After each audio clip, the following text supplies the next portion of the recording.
రూపాయి పత్రం నేపథ్యంలో ఆర్బీఐ చర్యలపై సర్వత్రా ఉత్కంఠ ఏర్పడింది.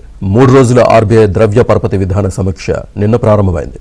ఆర్బీఐ గవర్నర్ సంజయ్ మల్హోత్రా అధ్యక్షతన 6 సభ్యుల మానిటరీ పాలసీ కమిటీ ఎంపీసీ సమీక్ష నిర్వహిస్తోంది. ఎంపీసీ సమావేశం నిర్ణయాలను సంజయ్ మల్హోత్రా రేపు ప్రకటిస్తారు. అయితే రూపాయి రోజుకో సరికొత్త కనిష్ట స్థాయికి క్షీణిస్తున్న తరుణంలో ఎంపీసీ భేటీ మరింత ప్రాధాన్యం సంతరించుకుంది. రూపాయి పతనానికి అడ్డుకట్ట వేసేందుకు ఆర్బీఐ ఈసారి సమీక్షలో ఏం చర్యలు తీసుకుంటుందా అని అందరూ ఆసక్తిగా ఎదురుచూస్తున్నారు. కరెన్సీని ఆదుకునేందుకు ఆర్బీఐ జోక్యం చేసుకుంటుందా లేదా అనే అంశంపై మార్కెట్ స్పష్టత కోరుకుంటుందని ఆర్థిక నిపుణులు చెబుతున్నారు.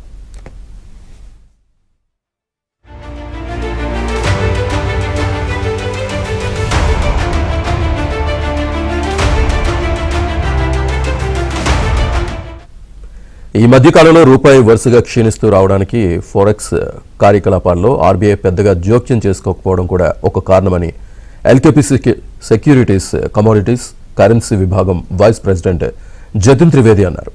ఈసారి సమీక్షలో కరెన్సీ పత్రంపై ప్రస్తావించినప్పటికీ డాలర్ రూపాయి మార్కు స్థాయిపై ఆర్బీఐ గవర్నర్ వ్యాఖ్యానించకపోవడాన్ని విశ్లేషకులు అభిప్రాయపడుతున్నారు. రూపాయి మార్కం విలువకు లక్ష్యాన్నే మీరు నిర్దేశించుకోలేదని మల్హోత్రా ఈ మధ్యనే ఓ కార్యక్రమంలో అన్నారు.